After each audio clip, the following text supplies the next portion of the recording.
আসসালামু আলাইকুম। সংবাদে আপনাদের সবাইকে স্বাগত জানাচ্ছি। আমি ফিরোজ তোহা। শুরুতেই সংবাদ শিরোনাম। বাংলাদেশের সর্বশেষ গুরুত্বপূর্ণ আপডেট সংবাদে আপনাকে স্বাগত। শুরুতেই সংবাদ শিরোনাম, পরে বিস্তারিত। শুরুতেই জানাবো, হাসিনাকে বাদ দিয়ে বিকল্প নেতৃত্বে যা বললেন বাহাউদ্দিন নাসিম।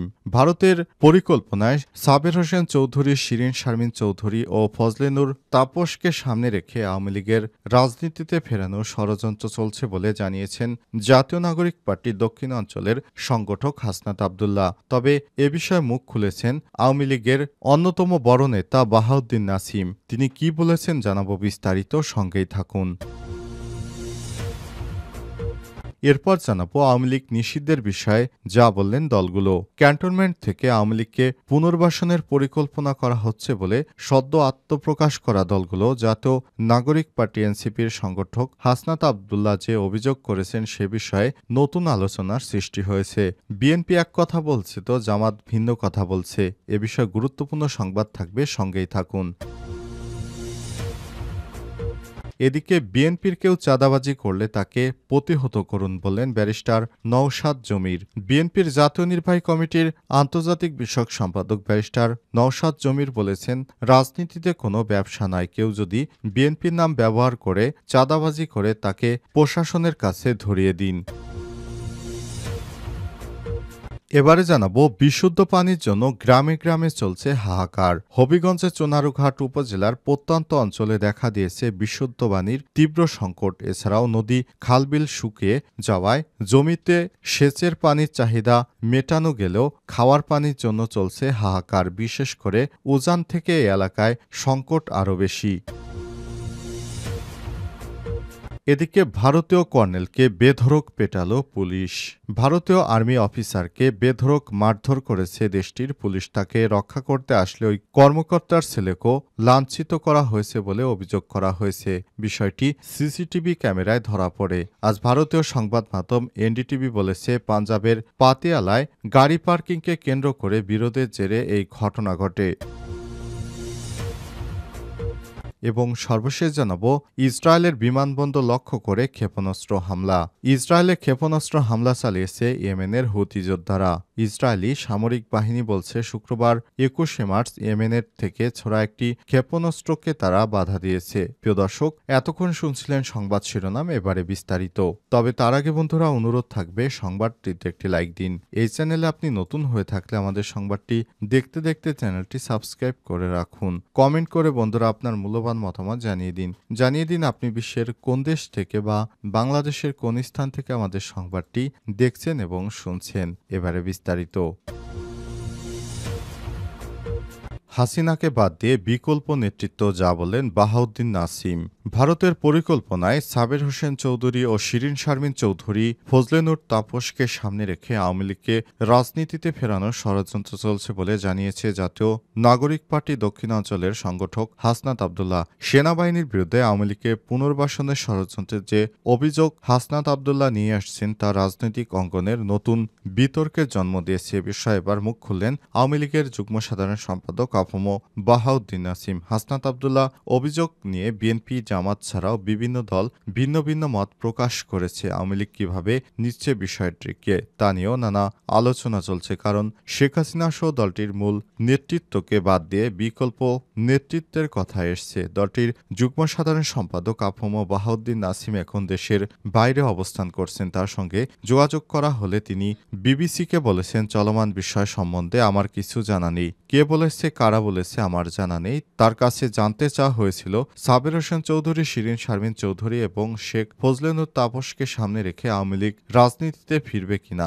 উত্তরে তিনি বলেছেন, বাংলাদেশের আওয়ামী লীগের সভাপতি হাসিনা বারবার নির্বাচিত হয়েছেন, তিনি তার দায়িত্ব এখনো পালন করছেন, তার নেতৃত্বে আওয়ামী লীগ কাজ করে যাচ্ছে। তিনি আর বলেন, আওয়ামী লীগকে ঘিরে যা কিছুই হবে তার নেতৃত্বে শেখ হাসিনাই থাকবেন। এর আগে অভ্যুত্থানের নেতৃত্ব দেওয়া বৈষম্য বিরোধী ছাত্র আন্দোলনের সাবেক এই সমন্বয়ক বৃহস্পতিবার রাত ২টার দিকে এক ফেসবুক পোস্টে লিখেছেন, ১১ মার্চ দুপুর ২:৩০টায় তিনি সহ ৩ জনের কাছে সেনানিবাস থেকে রিফাইন্ড আওয়ামী লীগকে রাজনীতি পুনর্বাসনের প্রস্তাব দেওয়া হয়। হাসনাত তার পোস্টে লিখেছেন, আমাদেরকে প্রস্তাব দেওয়া হয় আসন সমঝোতার বিনিময়ে আমরা যেন এই প্রস্তাব মেনে নেই। আমাদেরকে বলা হয় ইতিমধ্যে একাধিক রাজনৈতিক দলকে এই প্রস্তাব দেওয়া হয়েছে, তারা শর্ত সাপেক্ষে আওয়ামী লীগকে পুনর্বাসনে রাজি হয়েছে।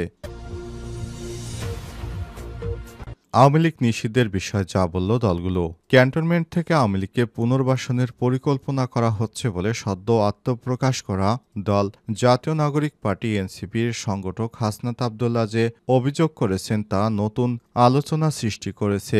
বাংলাদেশের রাজনীতিতে রাজনৈতিক দলগুলো থেকে মিশ্র প্রতিক্রিয়া পাওয়া গেছে। ক্যান্টনমেন্ট থেকে আওয়ামী লীগকে পুনর্বাসনের পরিকল্পনা করা হচ্ছে বলে সদ্য আত্মপ্রকাশ করা দল জাতীয় নাগরিক পার্টি এনসিপির সংগঠক হাসনাত আব্দুল্লাহ যে অভিযোগ করেছেন তা নতুন আলোচনার সৃষ্টি করেছে। বাংলাদেশের রাজনীতিতে রাজনৈতিক দলগুলো থেকে মিশ্র প্রতিক্রিয়া পাওয়া গেছে। বর্তমানে সক্রিয় দলগুলোর মধ্যে বিএনপি জামাত ইসলামের নেতাদের কথায় ভিন্ন ভিন্ন মত পাওয়া গেছে।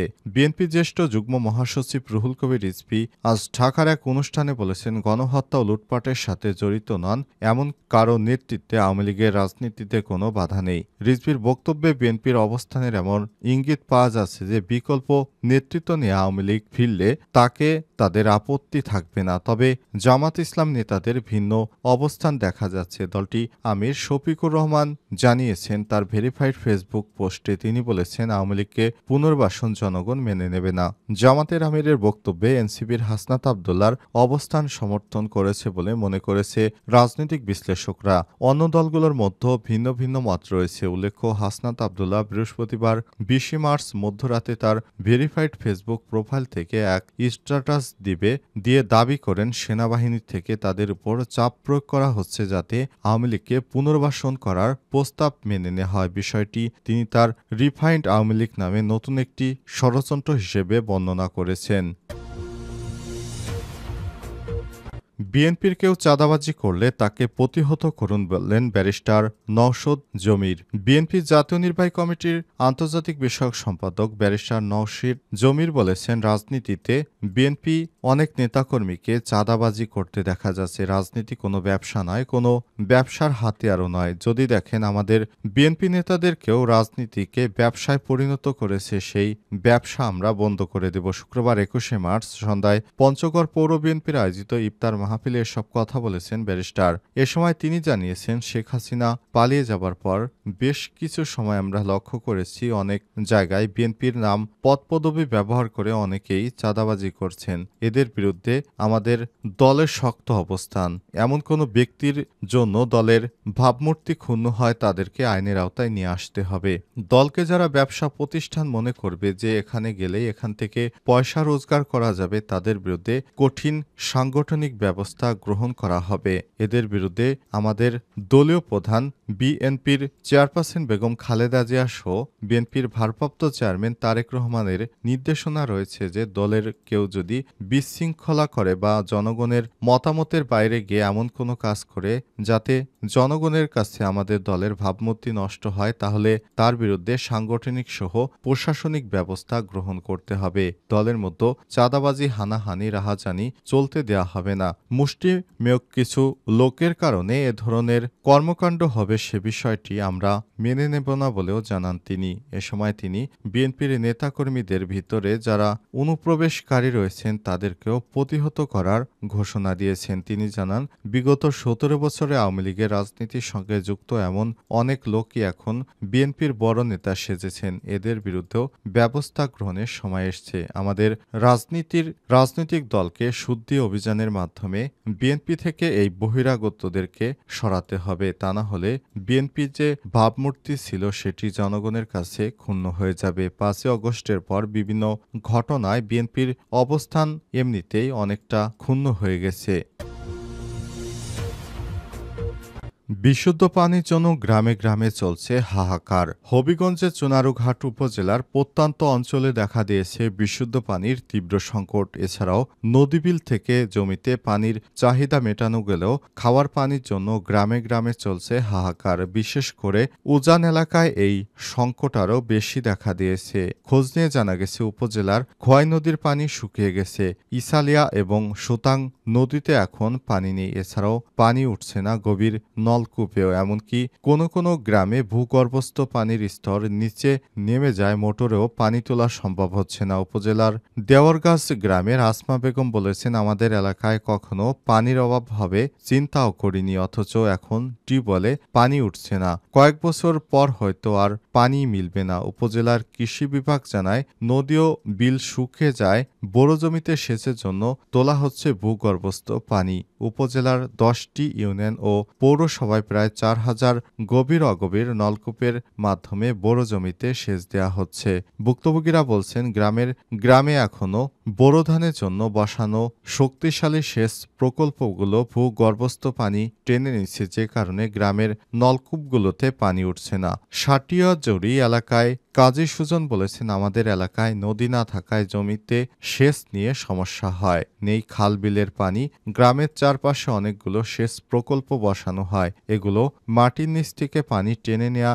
গ্রামের টিউবওয়েলগুলোতে পানি উঠছে না। কৃষক আব্দুল মালেক বলেছেন, গ্রামে কোনো টিউবওয়েলে পানি উঠছে না। যাদের গভীর নলকূপ আছে তাদের বাড়িতে কিছুটা পানি ওঠে। সাংবাদিক নুরুল আমিন বলেছেন, চারপাশে নদী খাল বিল ভরাট হয়ে গেছে। এসব জলাশয় শুকিয়ে যায়। জমিতে সেচের জন্য ভূগর্ভস্থ পানি থেকে পানি তোলা হচ্ছে, ফলে ভূগর্ভস্থ পানি নিচে নেমে গেছে। এতে মাটির এই সংকট দেখা দিয়েছে। উপজেলা কৃষি কর্মকর্তা মাহিদুল ইসলাম বলেছেন, কৃষি জমিতে সেচের কারণে শুষ্ক মৌসুমে পানির সংকট দেখা দেয়। আমাদের উপজেলায় বোরো ফসল পুরোটাই সেচ নির্ভর, তাই বৃষ্টি না হওয়া পর্যন্ত পানির সংকট কাটবে না।